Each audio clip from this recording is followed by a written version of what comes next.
15. Your subconscious mind in your happiness.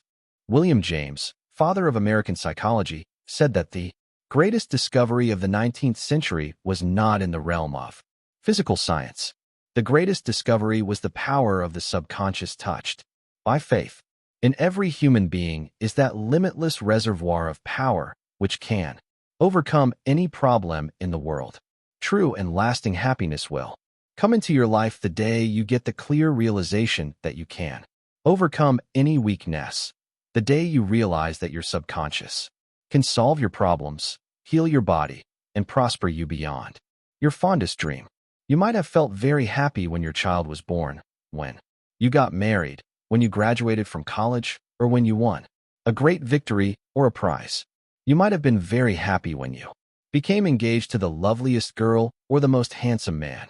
You could go on and list innumerable experiences which have made you happy. However, no matter how marvelous these experiences are, they do not give real lasting happiness. They are transitory. The book of Proverbs gives the answer. Whosoever trusteth in the Lord, happy is he. When you trust in the Lord, the power and wisdom of your subconscious mind to lead, guide, govern, and direct all your ways, you will become poised, serene, and relaxed.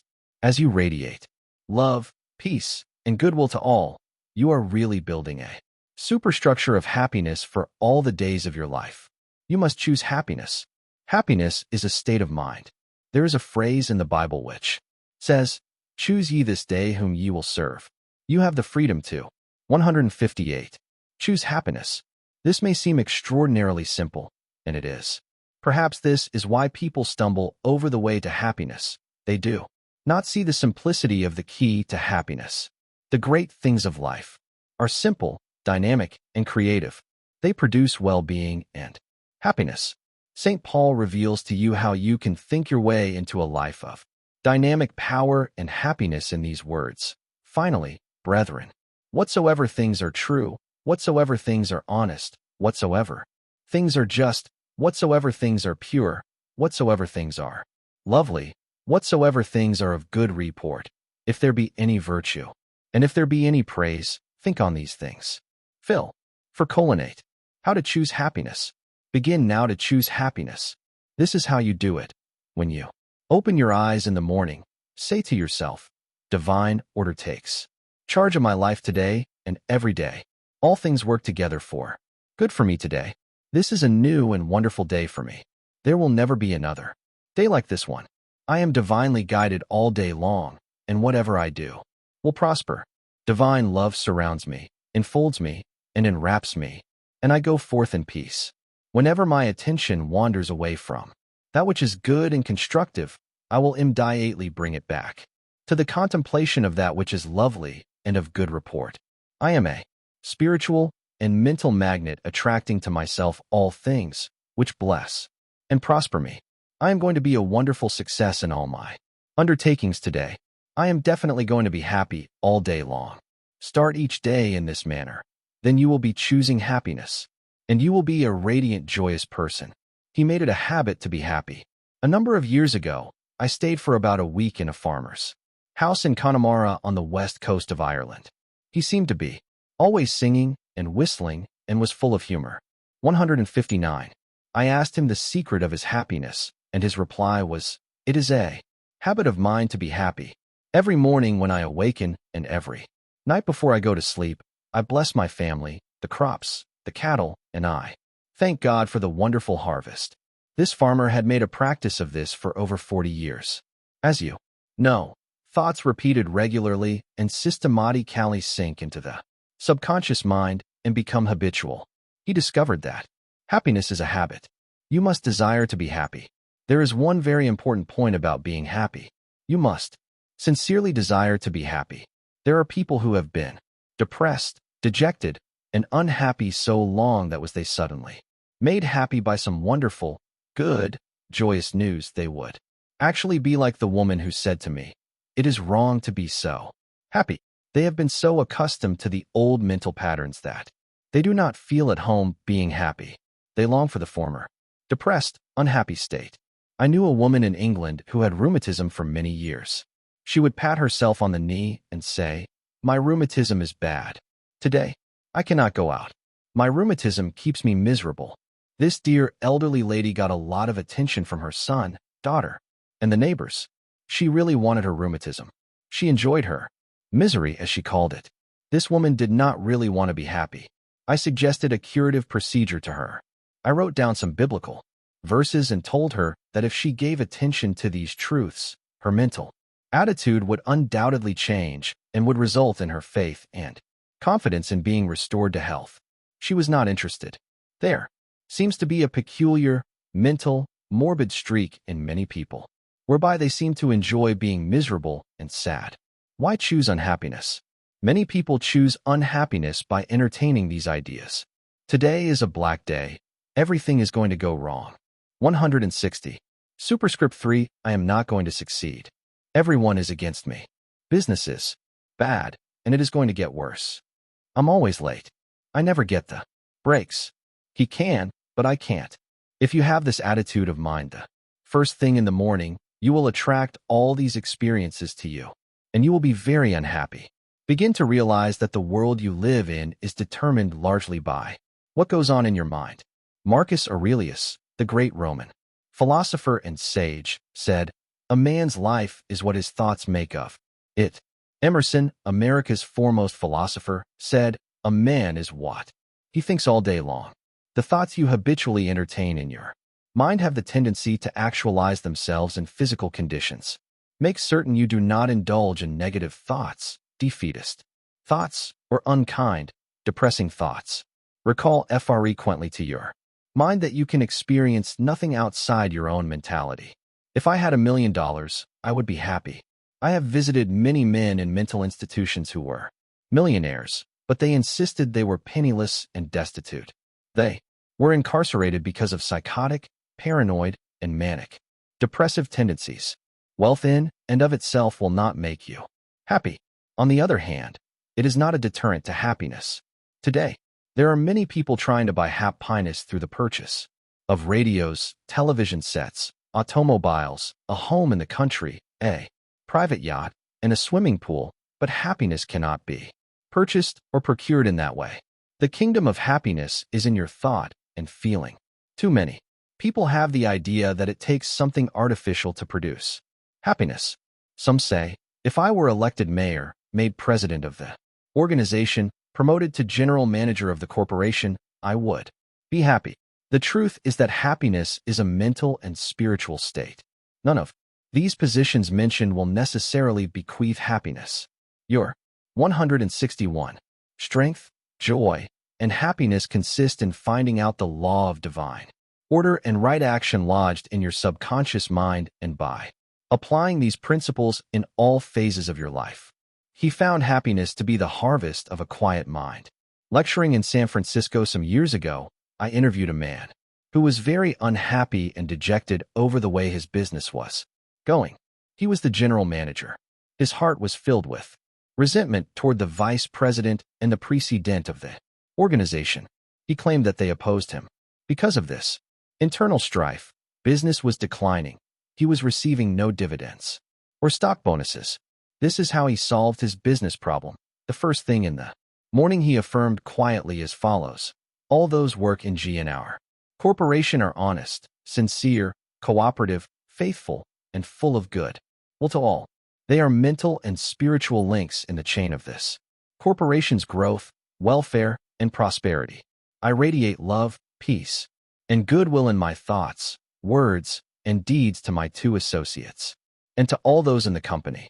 The president and the vice president of our company are divinely guided in all their undertakings. The infinite intelligence of my subconscious mind makes all decisions. Through me, there is only right action in all our business transactions and in our relationship with each other. I send the messengers of peace, love, and goodwill before me to the office. Peace and harmony reign supreme in the minds and hearts of all those in the company, including myself. I now go forth into a new day, full of faith, confidence, and trust. This business executive repeated the above meditation slowly 3 times in the morning, feeling the truth of what he affirmed. When fearful or angry thoughts came into his mind during the day, he would say to himself, "Peace, harmony, and poise govern my mind at all times." 162. As he continued disciplining his mind in this manner, all the harmful thoughts ceased to come, and peace came into his mind. He reaped the harvest. Subsequently, he wrote me to the effect that at the end of about 2 weeks of reordering his mind, the president and the vice president called him into the office, praised his operations and his new, constructive ideas, and remarked how fortunate they were in having him as general manager. He was very happy in discovering that man finds happiness within himself. The block or stump is not really there.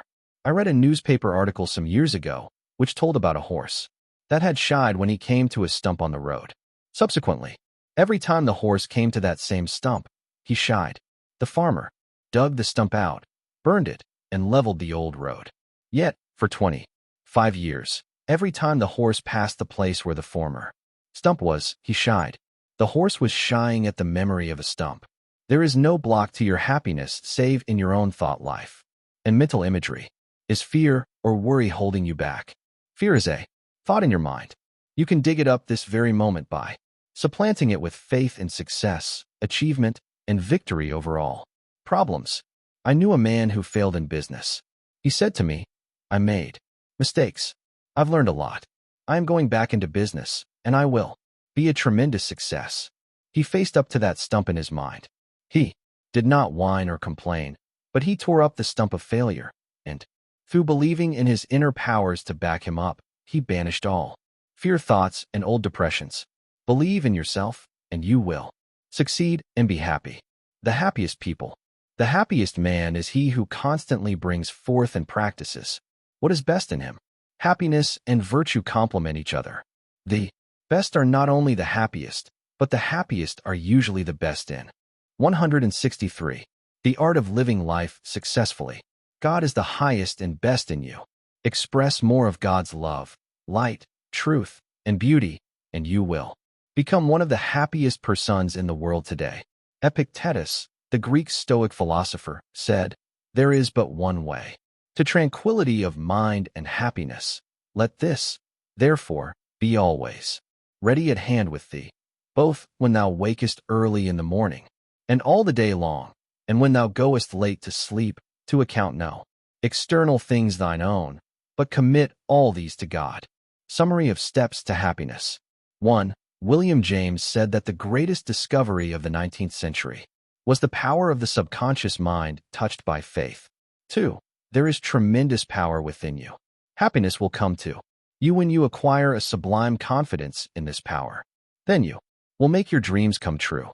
3. You can rise victorious over any defeat and realize the cherished desires of your heart through the marvelous power of your subconscious mind. This is the meaning of whosoever trusteth in the Lord, spiritual laws of the subconscious mind. Happy is he. 4. You must choose happiness. Happiness is a habit. It is a good habit to ponder often on whatsoever things are true, whatsoever things are honest, whatsoever things are just, whatsoever things are pure, whatsoever things are lovely, whatsoever things are of good report. If there be any virtue, and if there be any praise, think on these things. Phil, for colon 8. 5. When you open your eyes in the morning, say to yourself, "I choose happiness today. I choose success today. I choose right action today. I choose love and goodwill for all today. I choose peace today." Pour life, love, and interest into this affirmation, and you have chosen happiness. 6. Give thanks for all your blessings several times a day. Furthermore, pray for the peace, happiness, and prosperity of all members of your family, your associates, and all people everywhere. 164. 7. You must sincerely desire to be happy. Nothing is accomplished without desire. Desire is a wish with wings of imagination and faith. Imagine the fulfillment of your desire and feel its reality, and it will come to pass. Happiness comes in answered prayer. 8. By constantly dwelling on thoughts of fear, worry, anger, hate, and failure, you will become very depressed and unhappy. Remember, your life is what your thoughts make of it. 9. You cannot buy happiness with all the money in the world. Some millionaires are very happy, some are very unhappy. Many people with very little worldly goods are very happy, and some are very unhappy. Some married people are happy, and some very unhappy. Some single people are happy, and some are very unhappy. The kingdom of happiness is in your thought and feeling. 10. Happiness is the harvest of a quiet mind. Anchor your thoughts on peace, poise, security, and divine guidance, and your mind will be productive of happiness. 11. There is no block to your happiness. External things are not causative. These are effects, not cause. Take your cue from the only creative principle within you. Your thought is cause, and a new cause produces a new effect. Choose happiness. 12. The happiest man is he who brings forth the highest and the best in him. God is the highest and the best in him, for the kingdom of God is within.